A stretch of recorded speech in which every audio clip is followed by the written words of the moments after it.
গুমের দুই মামলায় অভিযুক্ত সাবেক বর্তমান সেনা কর্মকর্তা সহ ৩০ আসামির বিরুদ্ধে করা মামলার পরবর্তী তারিখ ২৩ নভেম্বর এবং জুলাই আন্দোলনে রামপুরায় ২৮ জনকে হত্যা মামলায় দুই সেনা কর্মকর্তা সহ ৪ জনের বিরুদ্ধে করা মামলার তারিখ ২৪ নভেম্বর নির্ধারণ করেছে ট্রাইব্যুনাল।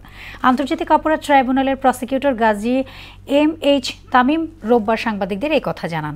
এদিন চাংখারপুলের ৬ হত্যা মামলায় শেখ হাসিনা, জিয়াউল আহসান সহ ১১ অভিযুক্তের বিরুদ্ধে গুমের মামলার তদন্ত প্রতিবেদনের দাখিলে রাষ্ট্রপক্ষকে ১১ ডিসেম্বর পর্যন্ত সময় দেওয়া হয়। মেজবা রহমানের রিপোর্ট। আওয়ামী লীগের দীর্ঘ শাসনামলে টিএফআই জেআইসি সেলে গুম নির্যাতনের অভিযোগে মানবতাবিরোধী অপরাধের দুই মামলায় ক্ষমতাচ্যুত প্রধানমন্ত্রী শেখ হাসিনা সহ সাবেক বর্তমান সেনা কর্মকর্তাদের শুনানির দিন ২০ নভেম্বর থেকে পিছিয়ে ২৩ নভেম্বর ধার্য করেছেন আন্তর্জাতিক অপরাধ ট্রাইব্যুনাল।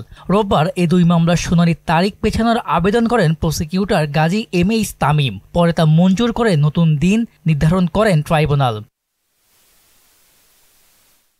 প্রসিকিউটর গাজী এম.এইচ. তামিম জানান, প্রসিকিউশনের পক্ষ থেকে করা আবেদনের প্রেক্ষিতে আগামী ২৩ তারিখ নির্ধারণ করেছেন ট্রাইব্যুনাল। সাবেক প্রধানমন্ত্রী শেখ হাসিনা, সাবেক নিরাপত্তা উপদেষ্টা জনাব তারেক সিদ্দিক সাহেব সহ বেশ কয়েকজন আসামি ছিল। তার দুটি অংশ তদন্ত প্রতিবেদন দাখিল হয়ে ফরমাল চার্জ আকারে ট্রাইব্যুনালে দেওয়া হয়েছে, তার প্রসিডিং শুরু হয়েছে।